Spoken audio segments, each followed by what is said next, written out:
제가 오늘 말씀드릴 사항은 이제 헬싱키 선언이 개정이 되면서 연구 참여자로 굉장히 용어가 새롭게 바뀌고 이때 우리가 이익과 위험 균형을 어떻게 판단할 것인지 윤리적 검토를 어떻게 하는 게 좋을지 이것이 이제 IRB 차원의 문제도 있지만 사회적인 이제 여러 변화 상황과 같이 있기 때문에 이에 대해서 먼저 말씀을 드리고자 합니다.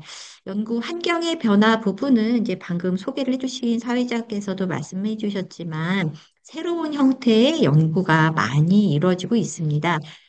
사실 그 연구 형태의 변화를 주도하는 부분에 있어서 산학협력이란 얘기는 굉장히 많이 들어보셨을 거예요. 그래서 이 산학협력의 이제 공공과 민간의 협력이란 부분은 이 공공이 뭐 저희가 공공사업 기관이라든가 이런 거를 이야기하는 것뿐만 아니라 우리가 어떤 R&D, 그러니까 정부 사업의 연구비로 진행하는 이런 공공의 영역이 있고 또 민간 기업과 에서 이제 진행하는 부분이 있잖아요. 그래서 보통은 이런 산학협력처럼 어떤 공공과 그 지역사회의 민간 기업이 어떻게 같이 연결을 할 것이냐. 이것이 1980년대, 90년대에 되게 큰 화두였었습니다. 그래서 이런 산학협력 부분이 이제 새로운 산업을 넓히겠다라는 거고, 연구의 성과가 결국에 산업화와 상업화로 이어지는 요 단계를 거쳐가게 됐다라고 보시면 되겠습니다. 그래서 실제는 R&D 평가를 하는 데 있어서 IP, 특허라던가 특허의 등록이 또 얼마나 기술 이전이 돼서 이게 산업으로 연결이 되고 거기서 얼마만큼의 수익이 나올 수 있느냐라는 것들을 논의를 하게 되었는데 이 산업화 자체가 꼭 민간의 상업화 부분하고 같이 가야 되느냐라는 건 또 다른 문제로 볼 수가 있기 때문에 이 산업화와 상업화의 이 구분이 조금 필요하다고 보실 수가 있고요. 근데 여기에는 시민의 참여나 이제 참여자와 관련된 연구 참여자와 관련된 부분이 빠져 있다라고 보시면 되겠습니다.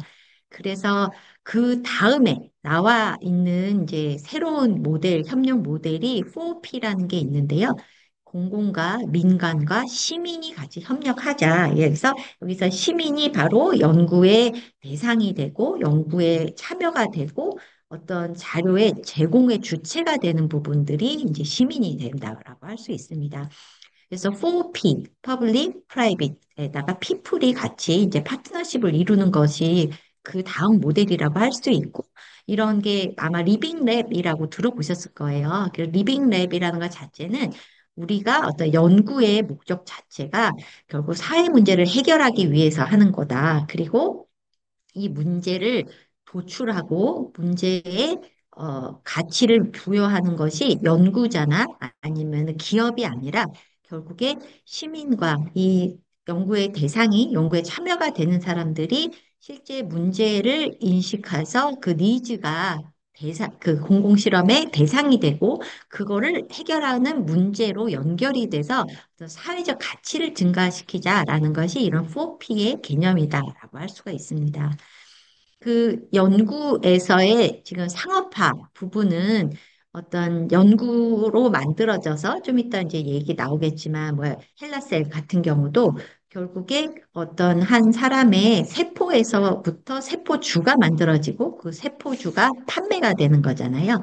인체 이름을 예를 들면 파생 자원이 된다던가 아니면 이제 최근에 이제 이런 빅데이터가 많이 되면서 이런 빅데이터로 만들어진 이 데이터셋을 그 누구에게 분양을 하고 그 사용료를 받을 거냐 낼 거냐 이런 문제부터 그래서 연구 자원으로 개발된 자원 자체를 판매하는 거. 인체 유래물도 마찬가지인 거거든요. 유래물 자체가 이제 이 유전자 정보라던가 이런 것들을 어떻게 공유되고 이거에 대한 비용을 어떻게 매길 것이고 그것이 그 생태계가 이제 이루어지게 되는 부분인 거죠. 그리고 이렇게 연구 자원을 기반으로 개발한 상품이 만들어지잖아요. 이것들을 누가 소유권을 갖고 누가 특허권을 가지고 있고 이거를 어떤 식으로 판매를 해서 거기서 수익을 낼 거냐 이런 것이 이제 상업화에서 나올 수 있는 부분이기 때문에 이런 것에 이제 상품화라던가 산업화 되는 부분이 어떤 사회적 가치나 사회적 문제를 해결하는 쪽으로 가는 것인지, 아니면은 일부 이제 기업이라던가 개인 연구자의 수익이라던가 그 니즈에 맞게만 이제 활용이 되느냐, 이런 부분이 갈등이 되면서 이런 4P라는 개념이 만들어지고 이런 사회적 문제, 사회적 가치를 해결하고자 하는 부분이 강조됐다. 이런 환경 속에서 지금 연구 참여자라는 용어로 개편되는 그 헬싱키 선언이 그 10여 년 만에 이제 개편이 되는데 이런 배경이 같이 깔려 있다라고 보시면 되겠습니다.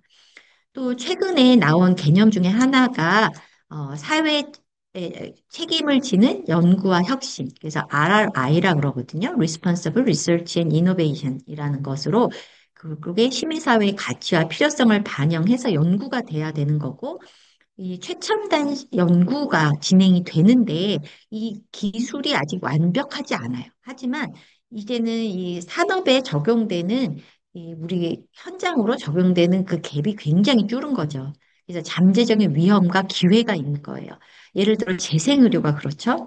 연구가 아직 완벽하지는 않지만 그거 자체를 만들어 가는 과정에 먼저 이 우리 시민사회에 노출이 되고 있어요.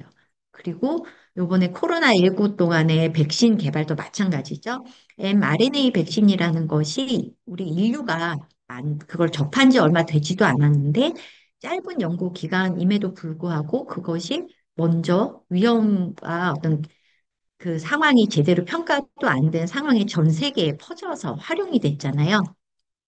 이런 잠재적인 위험과 기회에 대해서 정보가 공유가 돼야 되고 이런 것들이 서로 이해하는 가운데 추진이 돼야 되는 거예요. 그래서 이런 그 Responsible Research and Innovation이라는 것이 결국에 최첨단 기술이나 연구에 있어서는 예전과 달리 굉장히 그 연구와 실제 상황에 노출되는 갭이 줄어들게 되면서 저희가 너무 기술 주도주의로 가게 되면은 기술의 맹목이 되고 거기서 있을 수 있는 잠재적 위험을 간과하게 되게 되는 거고, 이런 것들에 대해서 조금 더 이해가 높아지면 높아질수록 기술을 또 적용에 있어서 우리가 너무 회피하게 되는 그런 딜레마 속에 빠질 수 있기 때문에 어떻게 하면은 이 기술이 안전하게 개발이 되고 이 기술에서 나온 이익이 공유가 되고 기술이 가지고 있는 잠재적 위험을 우리가 피할 수 있을지 이런 것을 다양한 이해 관계자들이 함께 논의하고 개발을 하고 추진을 해야 된다라는 것에 이런 사회에 책임지는 연구와 혁신이라는 개념이 들어가는 거고 따라서 예전에는 우리 연구의 대상이고 연구에 있어서 그냥 한 객체, 우리가 주체가 아닌 객체로만 있었던 우리 연구 참여자들이 이제는 잠재적인 우리의 파트너로 또 추가가 됐다라는 것은 요 지금 10년 만에 개정된 이 헬싱키 선언에서 나오기 전에 그 많은 이런 과학계에서의 또 R&D나 연구계에서 또 이 산업계에서 여러 변화가 같이 반영된 결과다라고 보시면 되겠습니다. 아마 오픈 이노베이션 얘기 굉장히 많이 들었을 거예요. 그래서 지금 정부가 막 추진하고 있는 오픈 데이터. 그래서 빅데이터를 오픈해서 만들고 그것들을 공유하기 위한 정말 많은 부분의 기술적이거나 법적인 근거가 늘어나고 있습니다. 근데 이게 오픈 데이터는 가고 있는데 실제 오픈 데이터를 포함해서 오픈 이노베이션, 개방형 혁신이라는 거는 오픈 데이터는 그 중에 아주 일부에 해당해요. 그 다음에 들어가는 게 오픈 사이언스. 그래서 결국에 이제 오픈 어세스가 되는 것처럼 이 지식이 돈이 있는 사람만 가는 게 아니라 데이터 이후에서 나오는 그 지식의 그 연구의 결과도 같이 공유가 돼야 되는데 논문이나 특허만 공유가 되거나 알려지는 공개가 되는 게 아니라 이제는 오픈 이노베이션 그렇게 이제 오픈 소스가 되고 연구 데이터가 자체가 공개가 되는 이런 오픈 이노베이션의 단계로 간다는 거죠. 그래서 예를 들어 우리가 챗 GPT 같은 경우도 유료도 있지만 무료의 단계에 있고 또 R 프로그램이라던가 그 결국에 본인들이 알고리즘을 만든 것을 또 플랫폼에 올리잖아요. 그런 것이 이제 오픈 이노베이션이 될 수 있는 거라 우리가 사실 예전처럼 데이터 소스부터 본인이 노력해서 구축하는 거라면은 거기서 나온 산출물까지도 일부 개인과 연구자와 기업이 소유하는 것이 맞지만 이제는 그 연구의 기반이 되는 것이 오픈화되고 연구의 참여자가 되고 있기 때문에 그 혜택도 또한 오픈 사이언스와 오픈 이노베이션으로 공개되고 서로 공유가 돼야 된다라는 것이 그 앞에서 쭉 같이 맥락으로 연결돼 오는 부분이다라고 할 수 있습니다. 어, 그래서 지금 이런 RRI라든가 그 4P에 해당하는 부분에 있어서 사실 이런 accountability 이런 것들이 공개되고 운영이 될수록 어떤 거버넌스 체계가 결국 연구자와 어떤 일부의 특정한 이제 그룹에서만 가져가는 것이 아니라 거버넌스 체계 안에서도 이런 사람들과 같이 협력하고 공개될 수 있는 부분이 필요한 거고, 그리고 이 퍼블릭 트러스트와 인게이지먼트. 그래서 결국에 이 같이 참여하고 있는 사람들이 서로 신뢰성에서 참여의 기회를 갖고 이 참여의 기회가 연구의 참여 기회뿐만 아니라 R&D를 기획하거나 이 결과를 완료하는 방향에 있어서도 같이 공유를 하고 그 문제의 해결과 문제의 발단과 이것부터 같이 가야 된다는 거고요. 이런 단계가 모두 트랜스페런시, 투명하게 유지가 돼야 되고 이런 프라이버시가 당연히 프로텍션이 되지만 이런 것이 오픈 어세스가 되고 어세서빌리티를 높이면서 어, 결국 콜라보레이션이 잘 되어가는 부분들이 필요하다는 거죠. 이러려면은 이런 리스크에 대한 배분이라던가 이득의 배분 그리고 어떤 그 정의적인 부분에 있어서 같이 가야 되는데, 이런 배경 속에서 이제 해신기 선언이 개정이 됐고, 요런 포인트 관점에서 이제 어떤 문구가 어떤 식으로 개정이 되었는지를 검토해 보고, 사실, 이런 환경이 계속 조성되어 있고, 몇몇에서 적용이 되고 있었던 건 사실이지만, 이런 것이 헬싱키 선언에 반영돼 있다라는 것 자체는 이제 이거를 기준으로 앞으로 우리가 연구 윤리 차원에서도 전체적인 이제 개편이 필요하고 확대가 필요하다라는 것의 전제 조건이라고 볼 수가 있습니다. 그래서 이 에티컬 프린시플과 관련된 부분이 이제 뒤에서 다시 한번 구체적으로 논의가 될 거고요. 사실 이 부분이 제가 오늘 강의하고자 하는 핵심 내용이다라고 보실 수가 있습니다. 우리나라 연구에서 이제 R&D 국가 사업들이 굉장히 많이 이루어지고 있고, 기존에는 R&D 성과가 과학적 성과, 기술적 성과, 경제적 성과, 인프라 성과, 이렇게 네 가지로 주로 판단이 되고 있었고, 이것에 대한 부분만 요구가 되고 있었어요. 근데 최근에 새롭게 이제 R&D 성과로 추가가 된 부분이 사회적 성과라는 부분이거든요. 그래서 안전, 건강, 복지, 환경 등 사회적 가치, 공공의 이익, 그리고 공동체의 발전과 관련해서 어떤 공공 서비스 개발이나 공공의 성과, 인력 창출이나 과학 문화의 형성, 국제 협력 증진이나 국제 교류 분야의 성과들을 사회적 성과라는 카테고리로 만들어서 이것들을 평가하겠다라는 거고 이런 부분이 이제 공공 기술의 평가나 아니면은 이제 그 이런 성과의 창출을 더 장려하는 쪽으로 사회 문제형 R&D라는 카테고리 안에서 이제 진행이 되고 있습니다.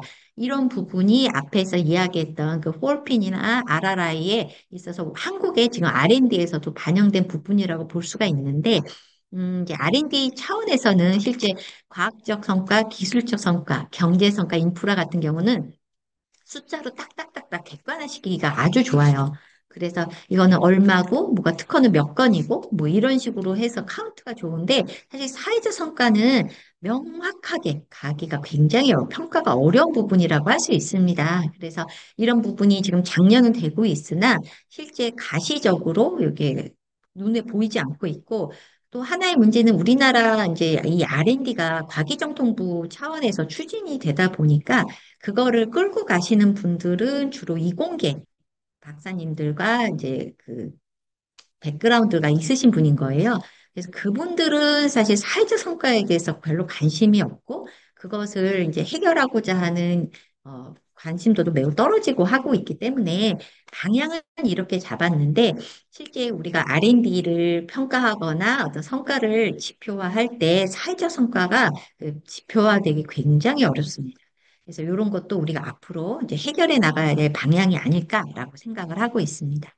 이제 지금부터는 이제 제가 앞에 이렇게 변경이 되게 된 이제 사회적 배경 또 연구의 방향의 변화라든가 이런 걸 주로 설명을 드렸는데 요번에 개정된 해신기 선언의 조문들을 하나씩 보면서 같이 좀 고민을 해보고 그 조문의 그 비교를 한번 해보도록 하겠습니다. 저는 제가 이걸 별도의 데이터베이스를 만들어서 비교표를 만들었고 이제 그 각각 조문들이 어떻게 비교되고 무엇이 더 구체화돼서 바뀌었나 이런 것들을 실제 이제 비교를 하면서 보고 있고요. 여기에서 제가 그 바뀐 부분을 좀 더 특별히 표시를 해서 그 전과 후에 대해서 말씀을 드리겠습니다. 일단 제목 차원에서는 human subject. 그래서 human subject라는 게 subject가 있으면은 이제 이 물건, 그 객체란 뜻이잖아요. 그러니까 인간 객체를 이제 대상으로 이 참여하는 메디컬 리서치가 메인이었는데 이제는 그 휴먼 파티시판트로 인간 참여자로 바뀐 거예요. 그래서 인간 참여자가 함께 참여하는 인볼빙 되어 있는 메디컬 리서치에 대한 에티컬 프린시플에 대한 거고 여기서 인간 참여자로 봤을 때에는 이제 잠재적 연구 참여자와 연구에 등록한 연구 참여자 이렇게 두 가지 용어로도 쓰이고 있다라고 보시면 되겠습니다. 그래서 여기서 이제 핑크색이 보면은 요번에 이제 문구가 조금 더 바뀐 사항, 그러니까 지난번 2013년 버전에서 더 바뀐 내용들이 이제 핑크색으로 표시되어 있다라고 보시면 되겠고, 빨간색은 제가 조금 더 강조하고 싶어서, 그전에도 있었지만 좀 더 강조하고 싶어서 표현했다라고 보시면 되겠습니다.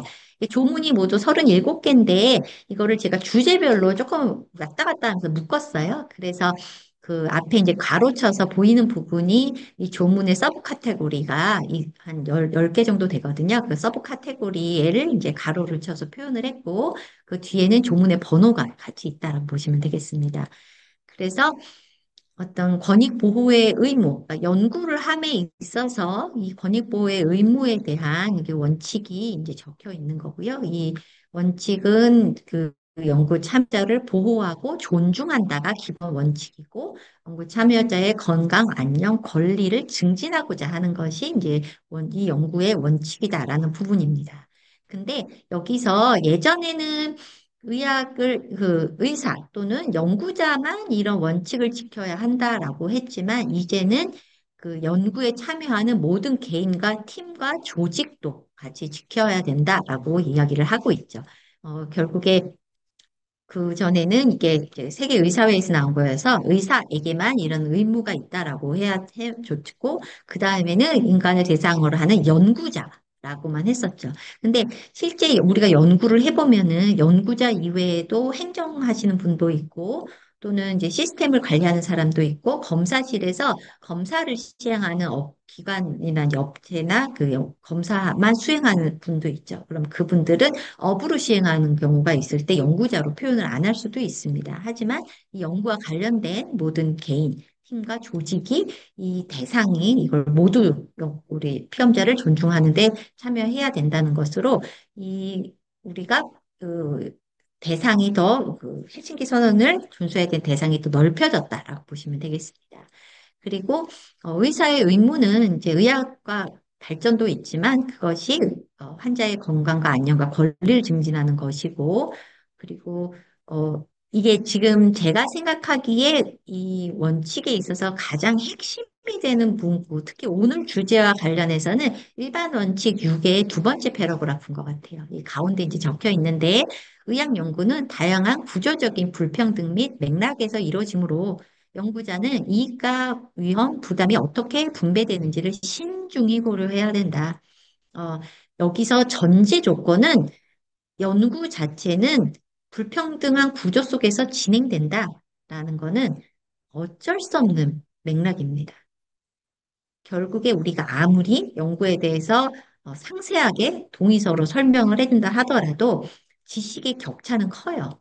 그런 널리지 이퀴티가 기본적으로 존재를 하고 있고, 그리고 연구자와 또 연구의 PI와 연구에 있는 연구 간호사, 그리고 거기 참여하고 있는 환자분, 또 이 환자와 함께 있는 가족들, 그리고 연구가 수행되는 또 일부의 시설이 좋은 연구기관, 또 시설이 없는 열악한 곳, 이런 식의 연구는 다양한 구조 속에서 불평등이 있을 수밖에 없어요. 그래서 연구자는 또 이런 맥락에서 이루어지는 연구이기 때문에 이익과 부담과 위험이 어떻게 분배되는지, 결국에 이거는 분배될 수밖에 없지만 이 이익이 연구자에게만 가서도 안 되고, 이익이 일부 참여자에게만 가서도 안 되고, 이익이 어느 기업에게만 가서도 안 되고, 그리고 연구자는 위험이 하나도 없고, 그 참여자에게만 위험이 가서도 안 되는 거고, 이런 것들 시행하는 데 있어서 내가 피를 더 많이 뽑아야 되고, 아니면은 많은 정보를 보관을 해야 되고, 이런 부담 부분들이 있잖아요. 그래서 이런 버든하고 리스크, 그리고 베니핏이 어떻게 이제 분배되고, 이거를, 최소화할 수 있는 방안이 무엇인지를 봐야 된다는 거예요. 그리고 그 다음에 이제 진행된 부분이 과학 진실성과 관련된 부분인 거죠. 그래서 연구 부정행위가 실제로 이루어지고 있고, 그래서 진실성위원회라는 것들이 있습니다. 결국 이제는 실물이 아니라 데이터 기반으로 연구를 하다 보니 데이터 자체에 오류가 있거나 데이터 자체를 어, 의도적으로 왜곡시키거나 해석을 왜곡시키거나 어떤 부정행위들이 있을 수 있기 때문에 이런 부분도 이제 새롭게 추가된 부분이고, 이런 부분이 연구자로서 기본적으로 갖춰야 되는 상황이고, 이런 것들이 이 전제로 연구가 진행이 돼야 된다 볼 수 있습니다. 그리고 연구 목적과 관련된 부분은 이거는 이제 그 전에 또 있던 얘기인데, 입증된 중재라 하더라도 그 안정성과 효과성, 효율성, 질은 지속적으로 연구를 통해 평가돼야 된다. 이 부분은 사실 저희가 맞춘 이유가 아니기 때문에 이런 것들을 자꾸 재평가를 안 하고 관리를 안 하려고 하는 성향이 있고, 이런 것에 대한 결과는 공개되지 않습니다, 대체로. 하지만 이제는 잘 입증된 중재라도 장기적인 효과 또는 그 효과의 지금 의료 환경이나 사회 환경이 바뀌고 있기 때문에 그런 거에 대해서 지속적으로 연구되고 평가가 될 필요성이 있다는 거고, 이런 부분이 이제 과학적인 목적에서도 우리가 뭐 놓치지 말아야 될 부분이라 할 수 있습니다. 그리고 연구 참여자에 대해서 잠재적 참여자, 우리가 보통 연구를 이제 인클루전 크라이테리아를 만들고 나서 이 사람들이 그 참여의 대상이 되지만 설명을 듣다가 중단할 수도 있고, 이제 거부할 수도 있잖아요. 그래서 잠재적 참여자와 이제 등록적 참여자가 다를 수가 있고, 그리고 그들이 지역사회의 어떤 그 관여가 될 수 있다라는 거죠. 그랬을 때 이제 우선순위랑 가치가 공유가 돼야 되고, 이런 설계에 있어서도 이들이 참여해서 그거를 이제 같이 등록을 해야 된다. 이게 앞에 얘기했던 리빙랩의 개념이 이제 여기도 들어가 있다라고 볼 수 있습니다. 그래서 이제는 연구자의 우선순위가 아니라 연구에 참여하는 대상자가 같이 참여를 하는 거고요. 이 지역사회라는 의미라는 부분이 결국에 그 어떤 나라일 수도 있고요. 어떤 이제 그 지역일 수도 있습니다. 근데 이제는 이 지역이 그 물리적인 지역이 아니라 어떤 특정 대상 그룹을 이제 이야기도 할 수 있는 것으로 확대될 수 있다라고 볼 수가 있고요.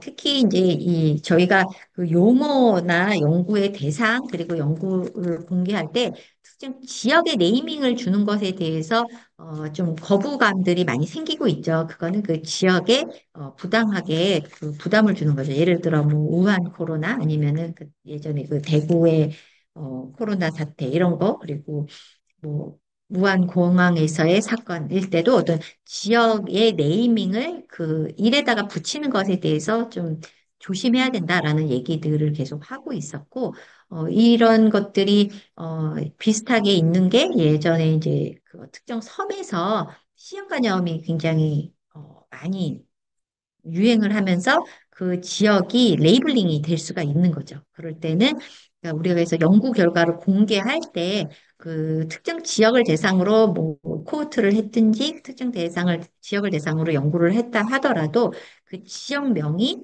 그걸 공개함으로써 거기에 부정적인 인식을 줄 수 있는 경우라면은 뭐 한 섬에 어쩌고 뭐 아니면 한 지역에 어쩌고 특정 지역을 그 연구 공개에 있어서 어, 특정화하지 않는 방법도 필요에 따라서는 할 수 있다라는 거를 저희가 좀 인식을 하고 있어야 될 것 같습니다. 그리고 이런 연구에 있어서는 기본적으로 이제 다 아시는 그 개인의 이익과 권리보다 연구 목적이 우선될 수 없다라는 것과 그리고 인간 참여자를 대상으로 할 때는 그 개개인의 위험과 부담보다 연구 목적의 중요성이 더 클 때 이제 이것들을 시행할 수 있다라고 볼 수가 있고 여기서 또 되게 중요한 부분이 이거 원래 있었던 문구이거든요. 그러니까 연구 참여자가 동의를 했어요. 그런데 그 부작용이 생기고 뭐 입원을 해야 되거나 이제 아주 심각한 그 후유증이 생겼다라고 한다면은 그거는 당신 동의했으니까 그 책임은 당신에게 있다라는 것이 아니라 연구자를 보호할 책임은 의사와 연구자에게 있다라는 것이 이 동의의 근거에서 우리가 연구자가 면제되는 것이 아니라 이런 것들은 연구 참여자가 동의를 하였다 하더라도 책임이 연구 참여자에게 있지 않다라는 것을 명확히 이제 희생선에서 하고 있다라는 것을 알아셔야지 되고 이게 responsibility sharing은 아니다. 그거는 이제 참고를 해주셔야 될 것 같습니다. 그리고 어, 공개적으로 접근 가능한 데이터베이스에 연구를 등록을 해야 되는 이유는 연구가 어떻게 진행이 되고 있고 어디서 되고 있는지, 그리고 이런 접근 가능한 데이터베이스가 연구에 대한 설계뿐만 아니라 최근은 연구 결과까지 등록을 하도록 같이 하고 있습니다. 그래서 이런 부분이 사실 우리나라에 그 모국어로 진행되고 있어야지 우리나라 연구자뿐만 아니라 연구 참여자들이 내가 참여하는 연구가 어떤 연구고 어떤 기관에서 되고 있고 이게 지금 모집이 끝났는지 연구가 되고 있는지 종료가 됐는지 어떤 결과가 있었는지를 알 수가 있거든요. 그래서 이런 접근 가능한 데이터베이스에 등록하는 거가 우리가 참여자의 권익 보호를 위해 굉장히 중요한 부분입니다. 그래서 이런 것이 이제 해시기 선언에 근거를 했기 때문에 WHO에서는 인터내셔널 클리니컬 트라이얼 레지스트리 플랫폼이라는 걸 만들어서 프라이머리 레지스트리가 지금 한 20개 가까이 이제 등록이 되어 있는데요. 한국에서는 이제 질병관리청에서 운영하고 있는 크리스가 요 프라이머리 레지스트리입니다. 근데 많은 연구자들이 사실 여기에 등록을 안 하시고 미국의 클리니컬 트라이얼.gov로 많이 이제 등록을 하세요. 이거는 물론 해신기 선언의 준수이기도 하고 이제 논문을 퍼블리케이션을 할 때 이 프라이머리 레지스트리 넘버를 공개하도록 하고 있기 때문에 의무이기도 하지만 이것의 궁극적인 목표는 논문을 내기 위한 그 의무사항이라기보다는 연구에 참여하고 있는 사람들을 이것을 알게 하기 위한 이 목적이 더 큰 거거든요. 자국민에게 진행되고 있는 연구에 대해서 정보를 제공하는 게 주의 목표인데, 실제 이 질병관리청의 크리스의 등록은 아주 많이 되고 있지 않고, 사실 이제 1900년대, 2019년 요때만 해도 이제 또 질병관리청에서 미국의 클리니컬 트라이얼다 GOV랑 협의를 해가지고 한국 사람이 그쪽으로 등록할 것 같으면은 크리스로 등록하세요라고 등록 자체를 받지 말아달라라고 했었어요. 근데 이제 거기서도 하도 계속 들어오니까 그냥 너네가 자체적으로 하라. 우리는 그냥 받겠다. 그래서 인터내셔널 그 클리니컬 트라이얼이라던가 리서치도 지금 계속 클리니컬 트라이얼 GOV로 등록이 되고 있거든요. 근데 이런 부분이 사실 이 정보의 공개의 목적, 등록의 목적 자체가 무엇이냐? 정말 연구자가 논문 내기 위해서 등록하는 거냐? 그러면 그게 아니고 이 연구에 참여하고 있는 참여자가 내 연구의 진행 상태에 대해서 공개적으로 알게 하기 위한 게 목적이기 때문에 이거는 분명히 이제 우리나라 사이트로 안내를 해야 되고, 이런 부분이 조금 아쉬운 게, 우리가 동의서에 그 템플릿 있잖아요. IRB라던가 국생원에서도 동의서 템플릿을 만들어서 이제 연구자들에게 제공을 할 때 거기 예시로 좀 이거는 들어가 줘야 된다고 생각을 합니다.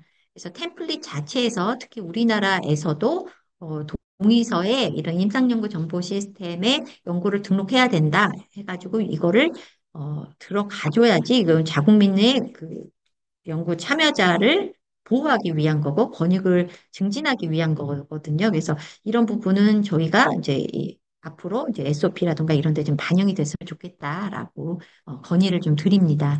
그리고 연구 계획을 세울 때에는 어, 집단의 이제 accessibility, 연구에 참여하는데 이제 뭐 사실 굳이 내가 특정 지역이라든가 특정 한 병원이라든가 이런 게 국한되는 것이 아니라면, 처음부터 그걸 대표 집단으로 삼는 것이 아니라면은, 연구에 참여할 수 있는 기회가, 어세서빌리티가 오픈이 돼야 되는 거고, 그런 게 아까 얘기했던 그런 클리니컬 지오비가 아닌 우리나라의 크리스 같은 데 등록이 돼서, 그러면 그걸 보고 연락을 할 수도 있거든요. 이 연구에 참여하고 싶으면 어떻게 해야 되냐. 이런 식의, 참여할 수 있는 기회를 높일 수 있도록 해주면 좋겠고, 이런 그 이외에 그 뭐 집단의 취약성과 관련된 부분이 요번에 그 헬싱키 선언 개정에 있어서 그전에는 이제 개인과 집단까지만 있었어요. 근데 이번에 개정 안에는 지역사회의 취약성까지 이제 고려한 부분으로 이런 불평등이 영구화되거나 더 악화되지 않는 것으로 배제가 됐을 때 해가 되는지 그리고 포함이 됐을 때 해가 되는지를 고려해서 우리가 특히 이제 그 취약한 피험자라고 할 때 이 사람들을 꼭 취약한 상황이 있기 때문에 부당하게 취급되거나 추가적인 해를 입힐 가능성에 대한 걸 판단을 하는 거지.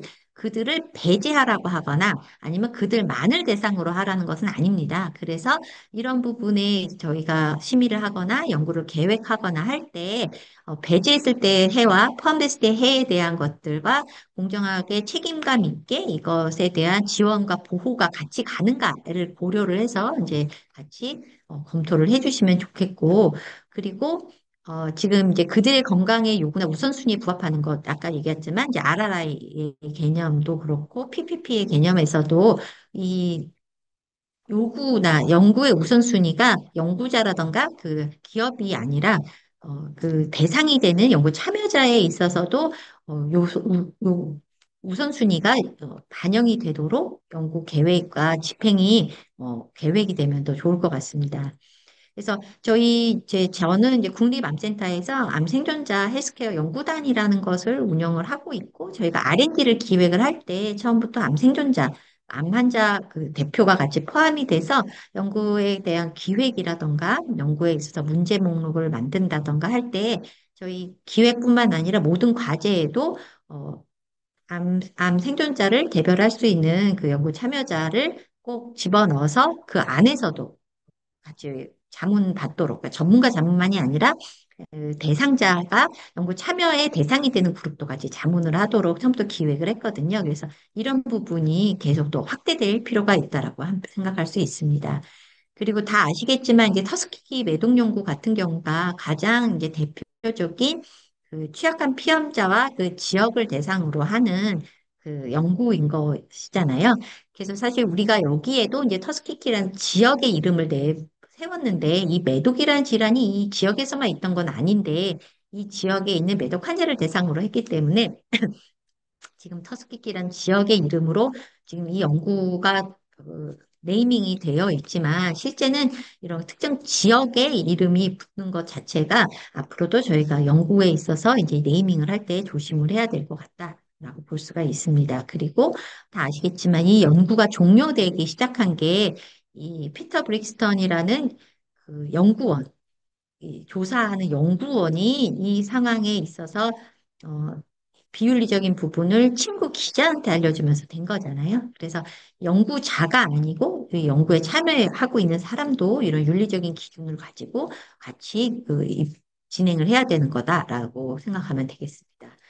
그리고 위약의 사용과 관련해서도 대체적으로 의미 없는 위약을 대체제가 없는 경우가 아니라면은 위약의 사용은 최소화하는 건데 저희는 이제 암센터에 있다 보니까 많은 연구나 진료에 있어서 사실 가이드라인이 없는 상황이 있을 수도 있고, 뭐 3차 임상시험, 4차 임상시험까지 이제 했는데, 또 치료법이 없는 경우라면 입증된 중재술이 없는 경우들이 있는 거죠. 그래서 이런 경우에 있어서 연구를 시행할 수 있고, 연구를 시행한다고 할 때 이제 위약이 들어가거나 아니면은 임상에서 입증되지 않은 시술을 하게 되는 경우가 있는데, 어, 이제 많은 경우에 있어서 연구자들이 이런 경우에 치료와 진료와 연구를 이제 헷갈려서 환자에게도 이야기를 하고, 연구자도 그렇게 생각하시는 경우가 있습니다. 근데 저희가 보통 프랙틱스, 치료라고 한다면은 유효성과 안정성과 이 평가가 다 끝나고 나서 입증이 된 것들을 저희가 프랙티스라고 하고요. 임상 실무에서 입증되지 않은 시술로 뭐 일상 임상 연구라던가 새로운 기술을 적용하는 거는 연구이지 프랙티스가 아니거든요. 아직 입증되지 않은 안정성과 유효성이 있기 때문에 이런 부담이 있고 이익이 될 수도 있지만 위험이 될 수도 있다라는 것에 대한 거를 항상 연구자도 알아야 되고 의사도 알아야 되고 환자도 또 연구 대상자도 알아야지 됩니다. 근데 이런 부분에 있어서 연구 대상자를 이제 해야 되니까 막 신치료고 막 좋은 것처럼 해서 그 위험보다는 이득이 많은 걸로 오해가 되는 경우들이 있어요. 연구자들은 좀 더 중립적으로 이런 부분에 대해서 이야기를 해야 되고, 연구자들 보호하기 위한 어떤 수단이라던가 그 부담과 위험에 대한 거는 분명히 명시적으로 알아야 된다라고 보시면 되겠습니다. 연구 참여자 모집과 관련해서도 자유롭고 충분한 설명에 의한 동의. 그 예전에는 자유롭고라는 용어가 그렇게 있지 않았어요. 그러니까 보통 충분한 설명에 의한 사전 동의를 해야 되는데 자유롭고라는 용어가 도대체 무슨 의미일까? 라는 것이 조금 재밌더라고요. 그래서 자유롭고라는 거는 어떤 강압돼 있지 않은 우리가 사실 동의서를 설명할 때 보면은 쭉 설명하면서 이제 빨리빨리 넘어가는 경우도 있는데 그것이 충분히 이제 질문도 할 수 있고, 어떤 전달하는 방식이라든가 표현하는 방식도 다양할 수 있다라는 것이 이 자유롭고의 의미가 아닐까라는 생각이 들고요. 그리고 이런 것들이 어떤 특정 지역에서 하는 경우라면 또 지역사회 대표랑 또 논의를 하면서 진행을 해야 된다라고 볼 수가 있습니다. 그리고 저희가 보통은 연구 설명과 그래서 동의서 사인을 하는 경우에 특히 약물 임상 시험에서는 그게 달라지는 경우들이 있어요. 왜냐하면은 의사가 물론 다 설명도 해주면 좋지만 그럴 때는 치료적 관계에 있어서 강압에 의해서 동의를 하게 되는 경우들이 있거든요. 그렇기 때문에 설명은 충분히 독립적인 적절한 자격의 사람에서 받을 수 있도록 해야 될 것 같고, 그리고 동의서 사인을 꼭 의사가 해야 된다면 설명이 끝나서 연구 참여에 대해서 동의를 하는 경우에만 그 동의서 사인을 의사가 하도록 이렇게 좀 변경이 돼야 되지 않을까 싶습니다.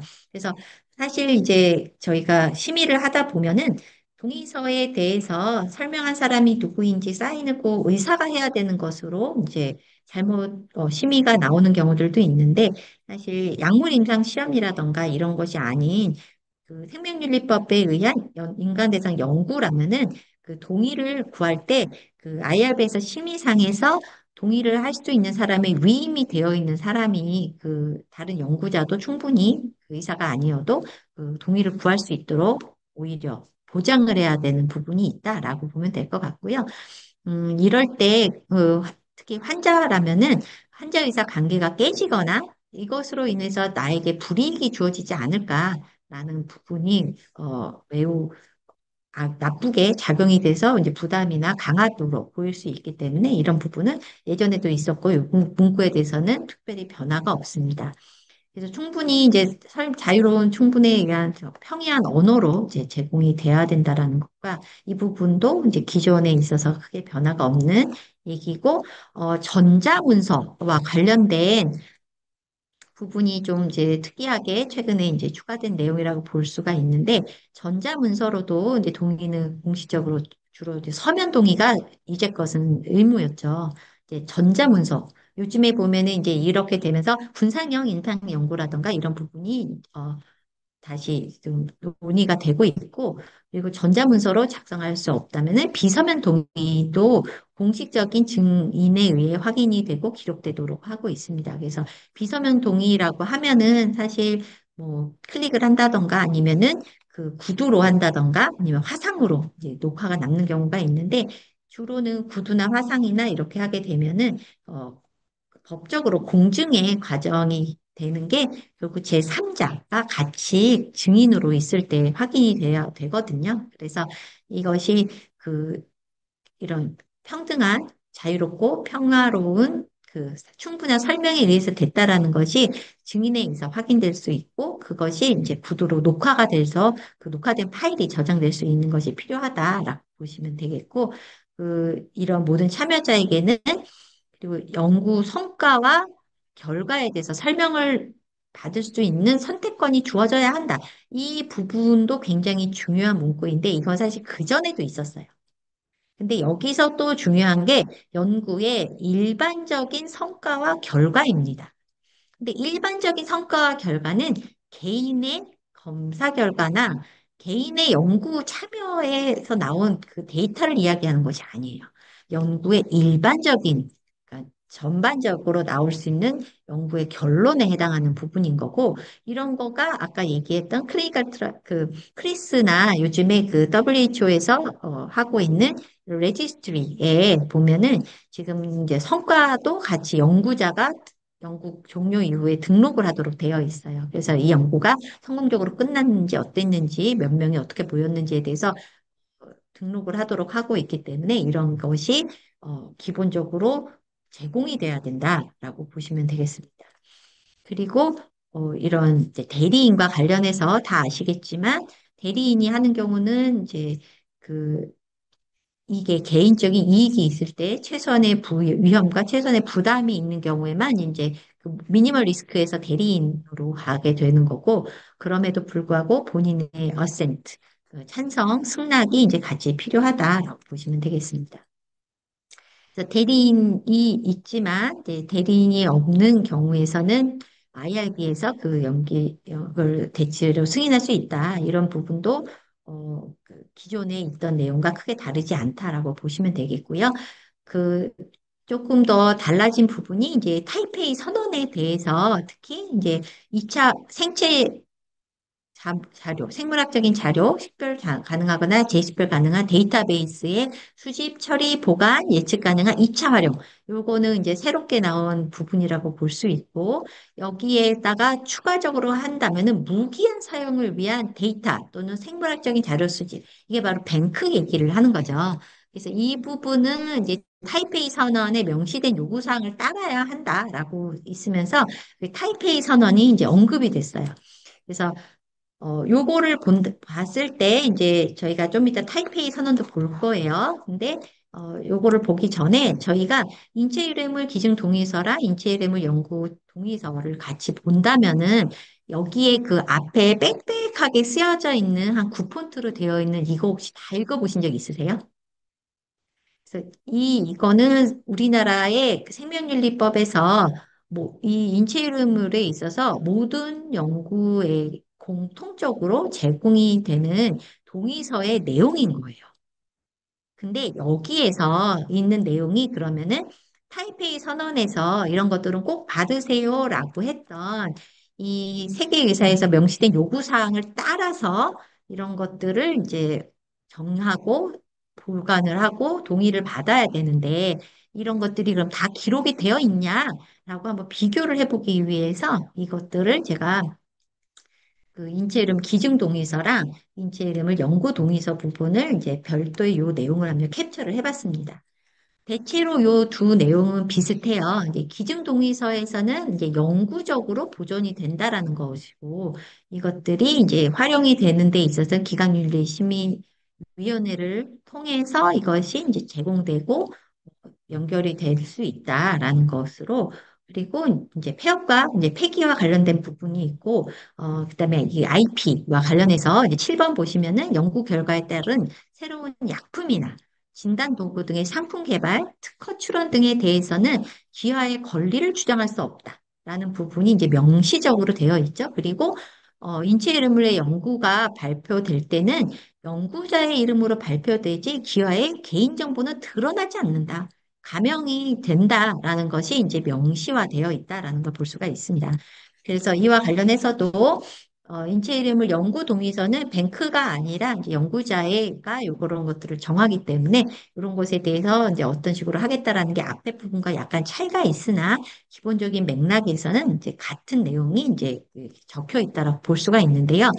2016년에 만들어진 타이페이 선언에서는 여기서 한 단계 더 나가서 내용이 들어가 있습니다.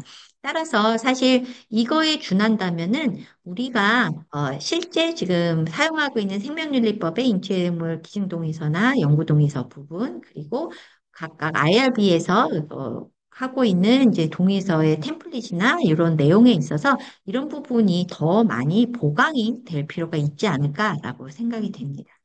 그래서 여기서 본다면은 어, 일단은 그 각 데이터와 인체물 수집 보관과 관련해서 그 수집과 보관에 관련해서는 이제 뭐 보관됩니다. 뭐 이 정도는 쓰여 있어요. 이와 관련된 위험과 부담, 어떤 데이터의 노출의 위험이라던가 아니면은 데이터가 이제 생기면서 할 수 있는 어떤 뭐 어떤 부담이 있는지 이런 것들에 대해서 언급이 필 필요가 있고요.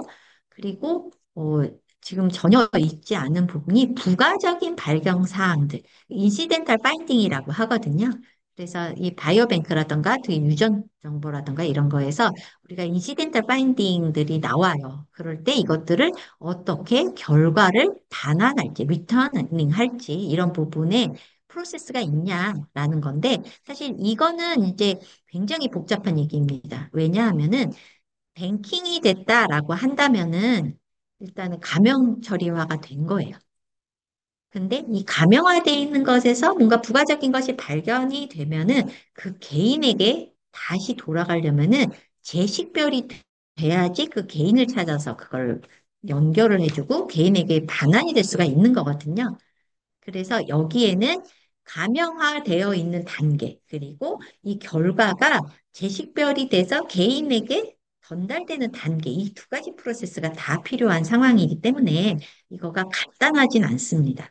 하지만 이런 부가적인 발견 사항을 포함해서 결과의 반환 절차가 있는지 없는지부터, 그리고 이런 것들이 있다면은 그걸 어떻게 할지에 대한 부분이 이제 고지가 받아야 된다라는 거고, 이렇게 타이페이 선언에서 추가로 요구된 사항이 현재는 우리나라의 기본적인 이제 템플릿에 해당하는 생명윤리법이라던가 아니면은 이런 국세원의 IRB 검민 그 심의를 위해서 아니면은 이제 공룡윤리위원회라던가 이런 데 좀 추가로 반영될 부분이 있다. 그리고 어떤 건강 데이터베이스나 바이오뱅크에 대한 접근 규칙이 어떤지 뭐 이런 것들에 대한 부분 이런 것들이 또 추가로 돼야 된다라는 거. 여기서도 이제 상업적 사용, 이익의 공유, 지식 재산과 관련된 부분, 그리고 다른 기관이나 제3국의 데이터베이스 인체면 이전과 해당하는 경우에 대해서 우리나라는 지금 이 부분은 그 데이터 이전은 그냥 알바에서 심의한다라고만 되어 있고 그 상업적 이용이나 이익 공유나 이런 건 없다, 주장할 수 없다라고 명시가 되어 있다라고 보시면 되겠습니다. 그래서 이런 부분이 이제 타이페이 선언의 내용이고, 이 리컨택 프로세스와 관련된 부분, 또 인시덴탈 바인딩의 정보 제공과 관련된 부분들이 실제는 이제 필요에 따라서는 가능해야 되는데, 이제 이런 것들을 어떻게 가능하게 할 거고, 어떤 프로세스를 가질 것이냐라는 게 이제 우리가 앞으로 조금 더 보완을 해야 되고 요구를 해야 될 사항이다라고 보시면 되겠습니다. 다 아시겠지만 이제 헬라셀이라고 돼 있잖아요. 헬라셀은 1951년도에 이제 헨리에타 렉스라는 어떤 흑인 여성이 사망을 하면서 남겨진 자궁경부 암세포입니다. 그래서 자궁경부 암세포가 근데 어, 매우 열악한 환경에서도 분열을 하고 이것이 죽지 않고 계속 분열이 이어지면서 이것을 활용한 많은 연구들이 이제껏 이루어지게 되고 2013년에는 헬라셀의 유전자 연기 서열이 다 해석이 이제 끝나게 되는 상황이 이루어지는데 이때 그 레베카 스쿨루트라는 그 작가가 이와 관련해서 그 책을 써요. 그러면서 이게 이런 일이 있었다. 그리고 이거는 뭔가 문제가 있다라는 것이 이제 알리게 되고 이러면서 이 지금 그분이 호킨스 대학에서 이제 이 수술을 받고 돌아가셨는데 이 호킨스 대학이 있는 볼티모어에 실제 손자, 손녀가 지금도 살고 있대요. 그래서 이 가족들이 그걸 다 알게 된 거예요. 그래서 이 이후로 이제 펀드가 만들어지는 거, 그리고 NIH랑 이 세포주 은행을 운영하고 있는 기업에서 이제 기금을 만들어서 이 가족들과 이 관련된 사람들에게 보상을 하는 거, 소송도 걸려 있고, 이제 그런 문제들이 계속 이루어지고 있는데, 여기에서 또 하나의 문제는 지금은 이 사람이 누구인지, 이 세포가 누구에서 온 건지 너무나 유명하게 알려져 버린 거예요. 근데 앞에서 그 생명윤리법이라던가 이제 거기서도 그 헬싱키 선언에서 나왔지만 이런 검사 결과가 아니면 이 데이터가 공개될 때는 개인이 누구인지를 알려주면 안 돼요. 근데 지금은 이 헬라셀 자체가 이 너무나 유명하고 이 사람의 가족이 누구인지가 지금 다 있기 때문에 이 한 사람의 암 유전자가 공개가 된다는 게 암 유전자만 공개되는 게 아니잖아요. 이 집안이 패밀리가 가지고 있는 유전 정보가 모두 공개가 되면서 이 집안의 그 같은 유전자를 공유한 식구들 그 패밀리들의 모든 그 유전 정보가 노출이 되게 되는 위험성이 이제 생기게 되면서 이런 부분은 잠재적으로도 앞으로도 계속 이 가족들이 평생 가지고 가져가야 될 문제라고 볼 수가 있는 거죠. 그래서 이거는 본인의 동의 없이 세포가 사용된 것도 있지만 이제는 게놈 정보가 온라인에 발표되는데 이거는 이제 본인도 당연히 없지만 가족들도 내가 잠재적으로 가질 수 있는 유전적 리스크가 유전적 취약성이 노출이 되어버리는 이런 문제들이 생기기 때문에 실제는 지금 현재 의료윤리상에서는 절대 있을 수 없는 일이지만 지금 너무나 이 상황이 커져버리게 돼버리니까 이것을 어쩔 수 없이 개인의 이에게서 온 거라는 걸 다 아는 상황에서 이것들의 지금 딜레마가 우리가 가지고 있고 이런 딜레마가 앞으로는 절대 일어나서는 안 된다라는 걸로 이 부분에 있어서는 지금도 계속 그 의학윤리에서 논란이 있는 상황이다라고 볼 수가 있습니다.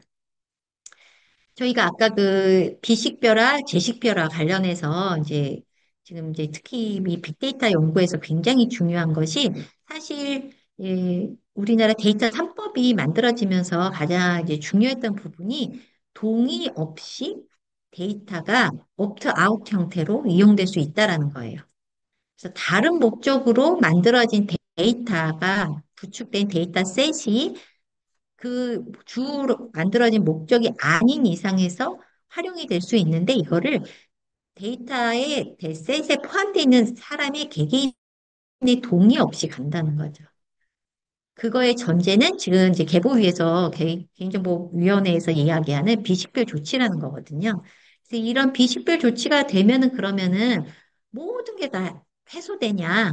실제는 그렇지 않아요. 기술적으로는 비식별 조치가 된 것에 재식별은 굉장히 쉽고 특히 이거는 데이터가 연결이 될수록 점점 가능성이 높아져요. 그래서 최근 사례에서는 이거 제식별 시도 자체가 법적으로 굉장히 강한 처벌이 있는 상태인데 이런 이제 데이터셋이 만들어지고 공개가 되면서부터 제식별에 대해서 일부러 연구를 하신 경우도 있고 실제는 이제 그 사업적으로 일부러 제식별을 하게 되는 거를 시도해 보는 것들이 나온다는 거예요. 그럴 때, 이런 재식별이 될 가능성과 위험에 대한 거는 충분히 이제 3회 데이터까지 하는 경우 45%까지 재식별의 가능성이 높아지는 거고, 스페시픽한 데이터일수록 재식별 가능성이 많기 때문에, 실제는 이런 재식별 시도 자체를 못하게 하는 거지, 기술적으로 재식별 자체를 완전히 해소할 수 있는 비식별 조치라는 건 없습니다.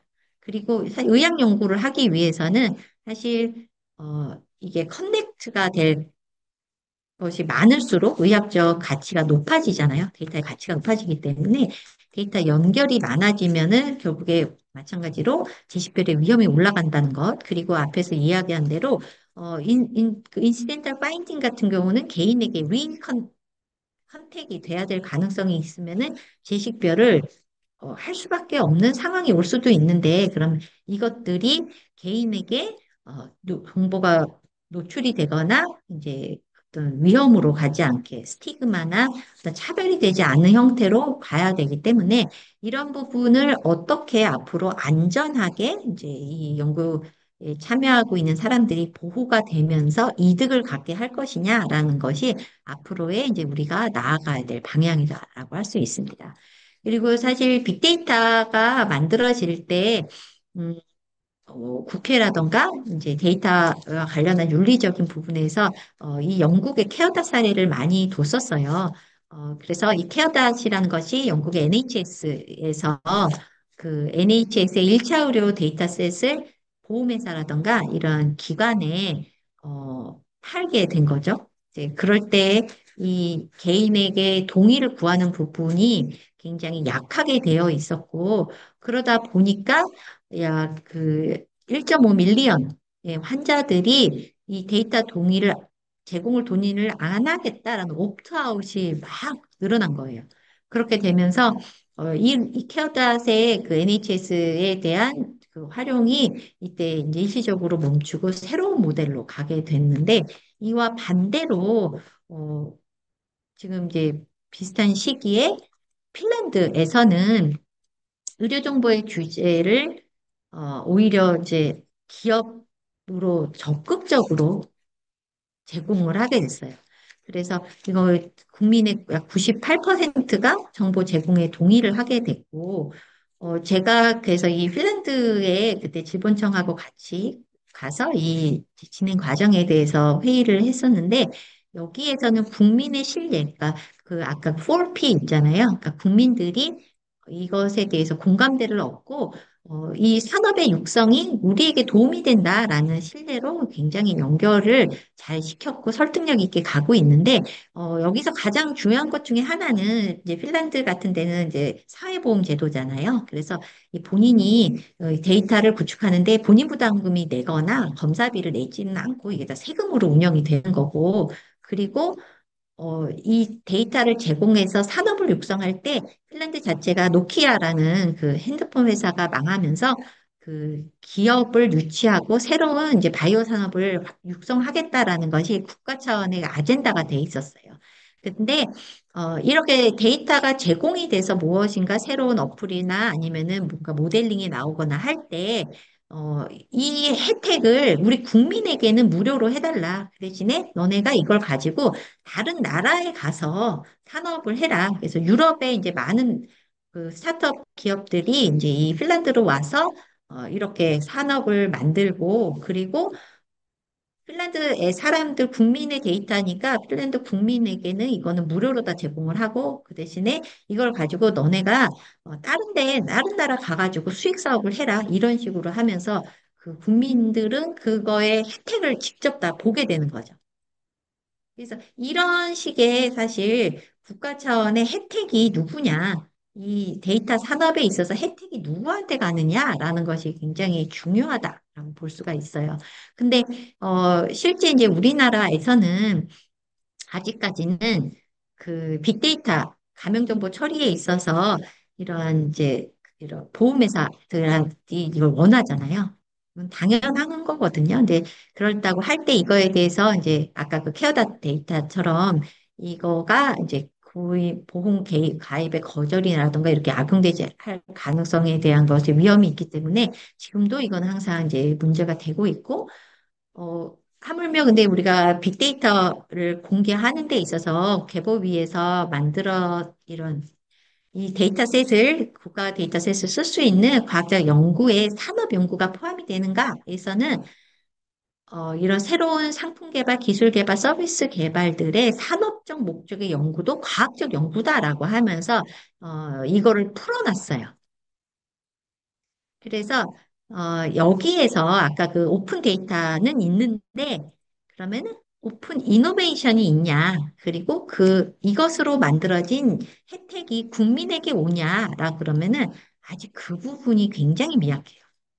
그래서 아쉬운 점은 이런 데이터셋을 만들기 위해 사실 국립암센터도 많이 노력을 하고 있고 국밥빅도 그렇고, 이제 이런 국가 차원의 공공 데이터를 만들기 위해 굉장히 오픈 데이터를 위해서 많이 노력은 하는데, 그것에 오픈 이노베이션까지 갔냐, 그리고 그 베네핏이 이 데이터셋을 제공하는 특정 개인이 아니라 우리 커뮤니티, 우리나라 국민들에게 어떻게 혜택이 돌아오는 방향까지 연결이 되느냐라고 한다면은 그 부분이 지금은 없다.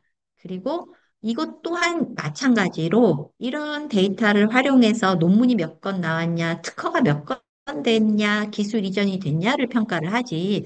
이것으로 우리가 우리의 이 사회적 가치가 얼마나 좋아졌고 상승했느냐, 사회적 성과를 평가하지 않아요.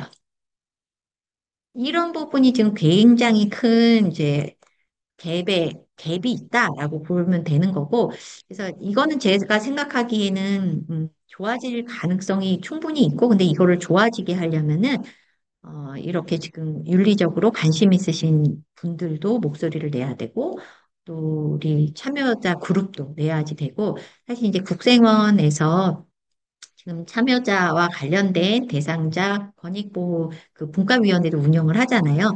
거기서 이런 부분을 계속 강조하고 요구를 해야 돼요. 이런 부분이 공개가 되고 이것으로 만들어진 이득이 어떻게 연구를 어, 참여하고 있는 개개인에게 오는 것뿐만 아니라 이것을 인프라를 만들기 위해 노력하고 있는 우리 사회가 우리 일반 그 시민이 좋아질 수 있는가까지를 가야지 되는 건데, 지금 되게 안타까운 부분은 정부는 이제 가명 정보에 굉장히 꽂혀 있고, 가명 정보가 기술적으로 해결이 되면은 윤리적인 문제가 없는 것처럼 이야기를 하거든요. 그래서 가명 정보가 되면 IRB 심의를 안 해도 되고, 가명 정보가 되면은 개인정보 노출의 위험이 없으니까 이 연구 대상자에게는 리스크가 없다라고 이제 면피를 해주는 것처럼 돼버리는데 지금은 앞에 말한 것처럼 위험의 감소뿐만 아니라 이득의 분배와 관련된 부분까지 이제 같이 고려를 해야 되는 거고 그 이득은 이 개인에게 주어지는 것뿐만 아니라 잠재적으로 올 수 있는 이득도 무엇일지를 같이 고려를 해야 된다는 그리고 이제 연구 종료 후에 해를 입는 경우는 배상과 치료에 대한 보상은 그래서 지금 이제 치료 임상 같은 경우에는 IIT 같은 경우에도 배상 보험을 꼭 들도록 하고 있고요.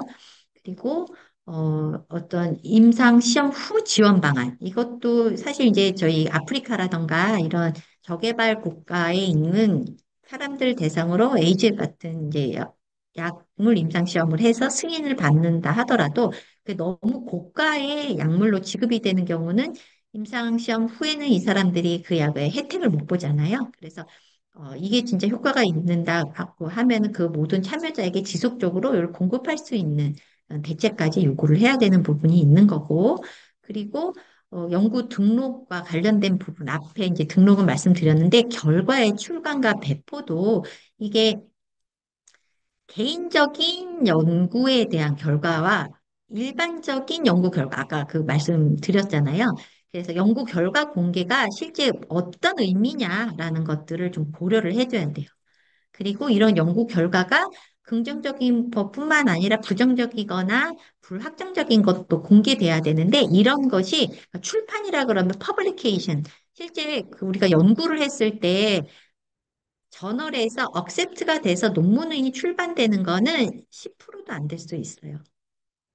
그러면은 다른 방법으로 이 대중에게 공개돼야 되는데 이것이 어떤 거냐? 그게 바로 앞에 얘기했던 크리스라던가 이런 연구 등록 시스템을 통해서 그 기본적으로 이제 제너럴한 일반적인 검사 연구 결과가 공개될 수 있다라는 거기 때문에 이런 부분이 같이 꼭 이제 연계가 돼야 되고, 우리나라에서는 우리나라 한국어로 우리나라 국민에게 제공될 수 있는 시스템으로 연결이 돼야 되기 때문에 미국의 클리니컬 트라이얼 다 GOV가 아니라 질병청의 크리스로 좀 다 IRB 차원에서도 연구윤리 차원에서도 연구자 보호, 연구자가 논문을 내는 것이 아니라 연구 참여자 보호 차원에 이게 돼야 된다 볼 수가 있습니다. 그리고 연구 결과의 제공과 관련해서는 현재는 이제 정보 공개 청구서라는 게 있어요.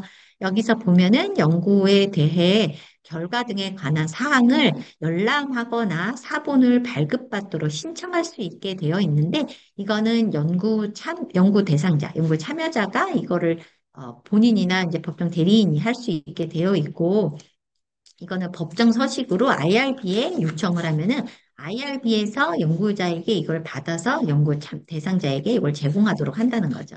근데 이거는 이제 굉장히 일반적인 결과인지 아니면 개별적 결과인지에 대한 부분이 명확하지 않아요.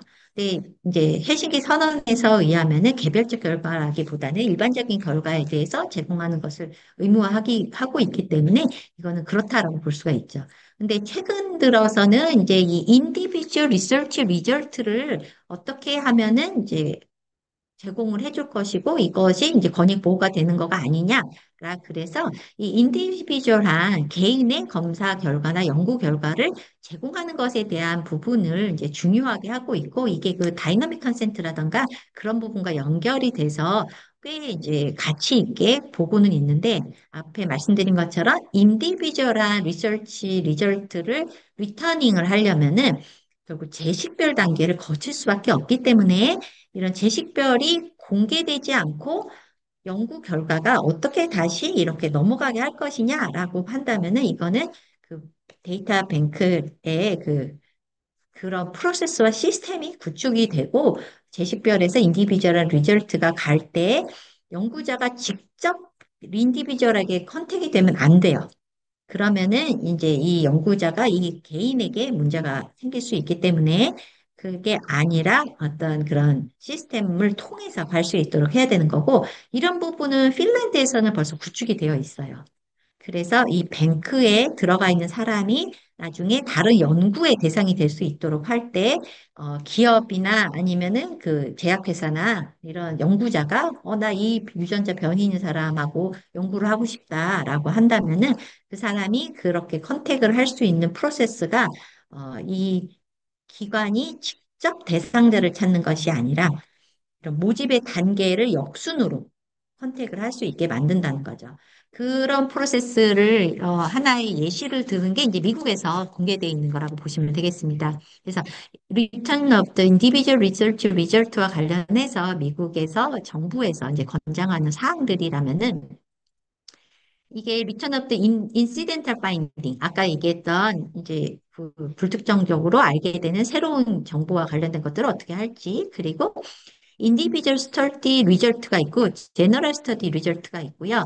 그리고 이런 거에 대해서 스터디 데이터를 퍼블릭 릴리즈하는 이런 방법으로 이제 그 리터닝하는 이제 방법이 있는데 이것 중에서 어떻게 할지 그리고 이럴 때 생길 수 있는 바이어스들이 있어요. 그래서 이런 것들을 어떻게 핸들링할지 그리고 이게 별로 중요하지 않은 연구 결과까지 이거를 다 공개를 해야 되는지, 연구 결과가 공개될 때 이거를 누가 어떻게 해석해야 할 수 있는지, 그리고 이것이 정말 밸리드한 결과인지, 그리고 액셔너블한 결과인지, 그리고 이것을 하면서 사실 연구자가 뭐 행정적으로 비용이 너무 많이 든다면 이런 것들은 도대체 그걸 연구자가 감당을 할 수 있을지, 이런 것들도 다 고려를 해야 된다는 거예요.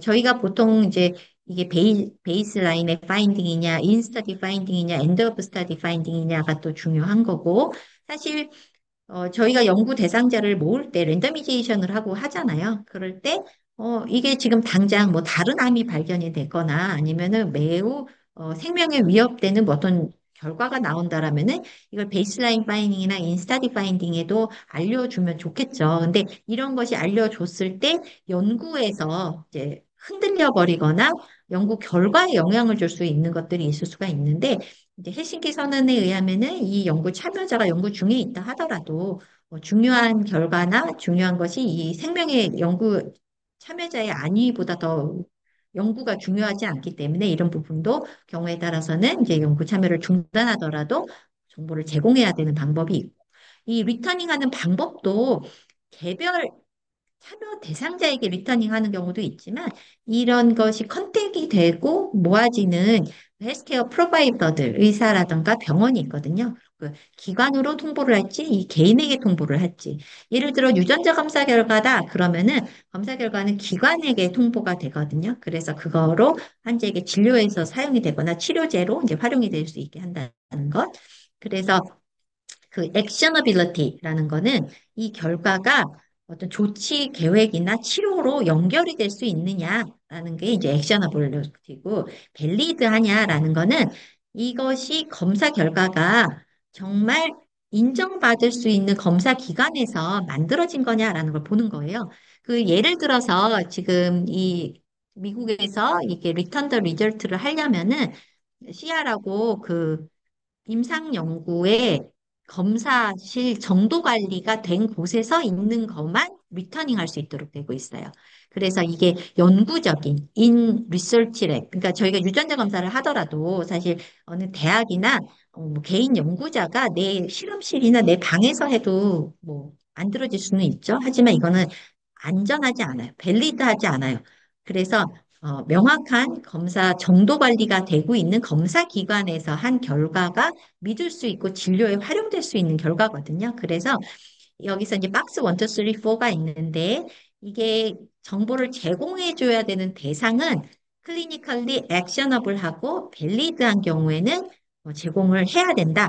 하지만 액셔너블하지 않거나 밸리드하지 않은 것들은 제공해 주는 것이 오히려 연구 대상자에게 위험이 될 수 있다. 리스크를 높이고 불안과 쓸데없는 의료 행위를 만들 수 있기 때문에 이런 것들은 제공하지 않는 것을 권장한다라는 거죠. 그래서 이런 부분을 이제 앞으로 우리도 고려를 하면서 리턴 더 리절트 인시덴탈 파인딩 같은 경우에도 모든 파인딩을 다 제공하는 것이 우선화될 수는 없다. 그리고 윤리적으로는 액셔너블하고 밸리드한 것만 이제 제공이 되는 게 필요하다라는 거를 알고 리턴 더 리절트가 중요한데 이것이 어느 시점에서 어떤 식으로 제공이 돼야 되고 누가 받아야 되고 어떤 결과를 제공해야 되는가 이런 부분이 앞으로 우리가 연구 참여자의 권익과 이익을 보장하고 그것이 연구에 있어서 어, 기본적인 기능이 되게 하는데 필요한 사항인데 이런 거는 이제 예를 들어 미국에서 그 저희가 북바빅처럼 이제 진행하고 있는 그 오로버스 연구 같은 경우에 시험적으로 어, 유전자 검사를 다 연구 차원에선 진행을 하는데 이제 거기에서 그 NC 그거 있잖아요. 조상 찾기 프로그램 같은 경우 이런 것들에 대한 결과를 이제 알려준다던가 이런 식으로 조금씩 그런 연구 목적은 아니지만 이제 대상자가 관심이 있고 도움이 될 만한 어떤 정보들을 어떤 식으로 제공을 할 것이냐라는 이런 리터닝 더 프로세스를 만들어가는 것이 최근에 이제 많은 연구에서 시도되고 있고 요구되는 사항이다라고 알면 되실 것 같고, 현재 국내에서는 이런 부분이, 이게 비슷하게 되는 것이, 뭐, 국민건강 영양조사 같은 경우는 그 영양조사에 참여하고 있는 사람들의 검사 결과 이런 것들을 이제 알려주면서, 진행이 되는 거죠. 근데 그거는 이제 클리니컬리 다 검증받은 검사 기관에서 되는 건데, 지금 TTC부터도 그렇고, 어떤 검사 결과가 진짜 밸리드 하냐라는 부분이 최근에 특히 이제 유전자 검사가 활발해지는데 그 검사 기관의 정도 관리가 그럼 제대로 되느냐가 명확하지 않으면 그런 것들이 오히려 혼돈과 혼란과 그 위험을 또 높일 수 있다라는 걸가 있기 때문에 이런 부분이 앞으로도 저희가 더 관리가 돼야 되고 권익을 위해서 보완이 돼야 될 사항이라고 할 수 있습니다. 이게 이제 이번에 바뀐 해시기 선언에서 이제 6-2의 그 6번째, 6조의 두 번째 패러그래프에 있는 거고, 저는 이 문장이 오늘의 주제에 있어서 가장 중요할 것 같아요. 그래서 의학 연구는 다양한 구조적인 불평등 맥락에서 이루어지는 거예요. 불평등합니다. 하지만 연구자는 이익과 부담과 위험이 어떻게 분배되는지 신중하게 고려하면서 연구 참여자의 이익과 그들을 보호, 권익을 증진하도록 연구를 진행을 해야 되고, 그 파트너로 연구 참여자를 함께 모시고 가야 될 거라고 생각이 됩니다.